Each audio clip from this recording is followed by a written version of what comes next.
बिहार के शिक्षकों पर हमेशा सवाल खड़ा किया गया है कि वो योग्य नहीं है।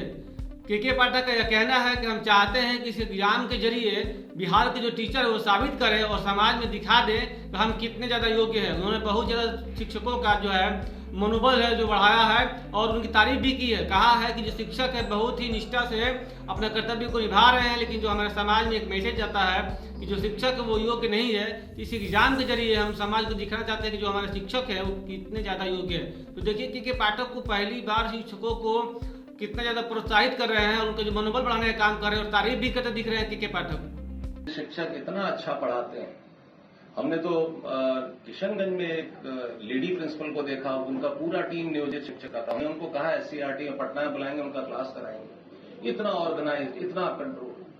मैं हाजीपुर में एक बार गया था तो वो दो शिक्षिका थी, बच्चों को 1 2 3 पढ़ा रही थी, FLN किट। ठीक है, वो 15 नंबर कैसे बनाना है, 15 में 10 जोड़ेंगे तो कैसे होगा।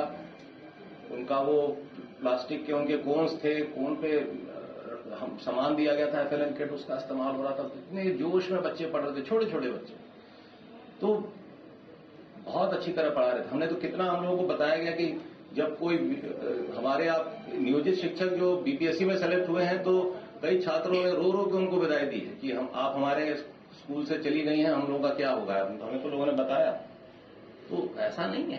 तो बहुत अच्छे अच्छे टीचर हैं इसमें। बस हम लोगों को ये एक नैरेटिव को तोड़ना है कि ये स्कूली शिक्षा में टैलेंट नहीं है। शिक्षक में टैलेंट है, ये साबित करने की बात है। उसको बस हमें एक डेमोन्स्ट्रेशन देना है। तो ये जो हम लोग नियमावली बना रहे हैं, सक्षमता परीक्षा बना रहे हैं, एक इस नैरेटिव को तोड़ने के लिए कि साहब ये देखिए, ये पास भी कर गए और सब हो गया। तो इसलिए हम तो बहुत कई जगह देखा हमने। अभी तो खैर बच्चों में आपके स्कूलों में हाजिरी भी बढ़ गई होगी, पहले के मुकाबले बढ़ी है हाजिरी, बहुत बढ़ी। हम जुलाई में जब हम लोगों ने इंस्पेक्शन शुरू किया था तो टीचर तो सारे मौजूद रहते थे, बच्चा नहीं दिखता और बड़ा अजीब लगता था हमें और दुख भी होता था कि ये स्कूल है कि कब्रिस्तान। लेकिन हम देखते थे कि टीचर, एक स्कूल में हम गए, 11वीं में एक बच्ची बैठी हुई थी केवल पूरे क्लास में। लेकिन उस टीचर की खास बात देखिए, वो महिला टीचर थी, वो पूरे मनोयोग से उस बच्ची को पढ़ा रही थी। देखिए टीचर कितना हतोत्साहित महसूस करता होगा कि वो क्लास में आया और पूरी क्लास में सिर्फ 2 बच्चे बैठे हैं, 4 बच्चे बैठे हैं, क्या पढ़ाना। डिस्करेजमेंट होता है। लेकिन उस वक्त हमें खुशी हुई कि हमने उनकी तारीफ भी की कि मैडम मुझे बड़ी खुशी हुई कि एक ही बच्ची आई थी लेकिन आपने उसको पूरा 40 मिनट पढ़ा रहे हैं। यहाँ पूरा मैंने बोर्ड देखा, वो पढ़ा रही थी। कई सारे हमारे ये टीचर हैं नियोजित में आर्टिफिशियल इंटेलिजेंस की क्लास ले रहे थे, मैंने देखा। ट्रिग्नोमेट्री पढ़ा रहे थे।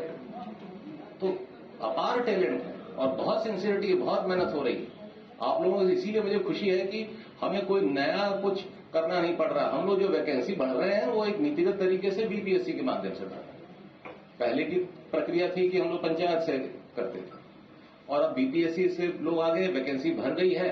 जैसे जैसे छात्रों को पता चल रहा है कि टीचर आ गए हमारे स्कूलों में तो हाजिरी और बढ़ गई। बाकी आप लोगों ने भी काफी उनको अनुशासन में डाला है, कुछ नाम काटा है बच्चों का, कुछ उनके अभिभावकों को बुलाया है, डाटा, इसी सबसे न असर पड़ा है। आप लोगों ने गांव-गांव जाके प्रचार किया, अपने इलाके में जाके प्रचार किया, माहौल बढ़ा। तो मेरा ख्याल है कोई ऐसा विद्यालय नहीं होगा जहां पे अब उपस्थिति बढ़ी नहीं होगी, सब जगह बढ़ गई होगी। तो हम आप लोग इसके धन्यवाद के पात्र हैं, जो मेहनत आप कर रहे हैं। हमें आशा है कि आप आगे भी इसी तरह मेहनत करते रहेंगे। बाकी हम लोगों के स्तर से जो हो रहा है, हो सकता हम करेंगे। आपको शायद शिवहर से आए हैं तो हम लोग, पता नहीं आपके यहाँ स्कूलों में बेंच डेस्क पहुंचना शुरू हुआ है कि नहीं? अभी नहीं आ गया है। हाँ, हम लोगों ने ये कहा 1 अप्रैल से कोई बच्चा जमीन पे नहीं बैठेगा। यहाँ भी सीतामढ़ी का मुझे पता नहीं कितना पीछे है, कितना आगे है, अभी मैं उसका रिव्यू करूंगा। तो ये बेंच डेस्क आ जाएगा, हर जगह कमरे आ जाने चाहिए, एक टीचर के साथ एक कमरा होना चाहिए ताकि वो अपने बच्चों को अलग पढ़ाए। हमने देखा कि कमरों की कमी की वजह से एक ही कमरे में 2 टीचर पढ़ा रहे हैं, एक आगे की तरफ से पढ़ा रहे हैं, एक पीछे की तरफ से पढ़ा रहे हैं। तो वो भी समस्या को अब दूर करना है।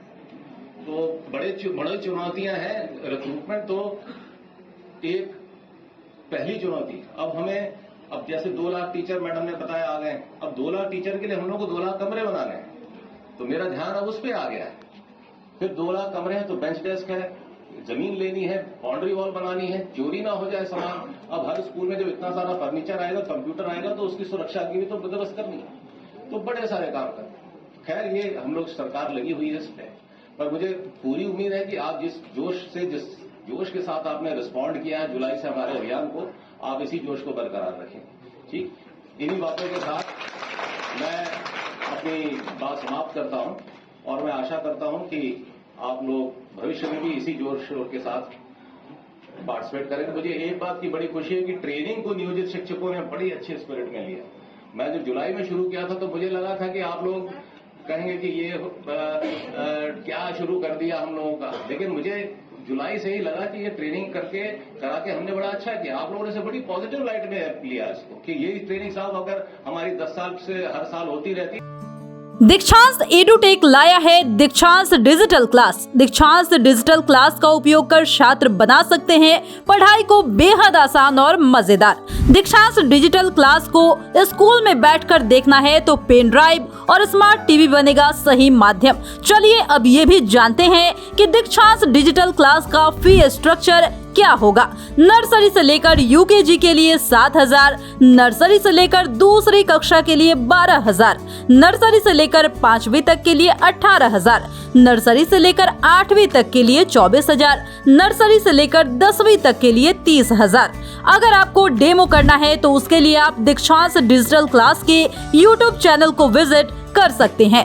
हमारे YouTube चैनल को सब्सक्राइब और Facebook पेज को लाइक करना ना भूलें। धन्यवाद।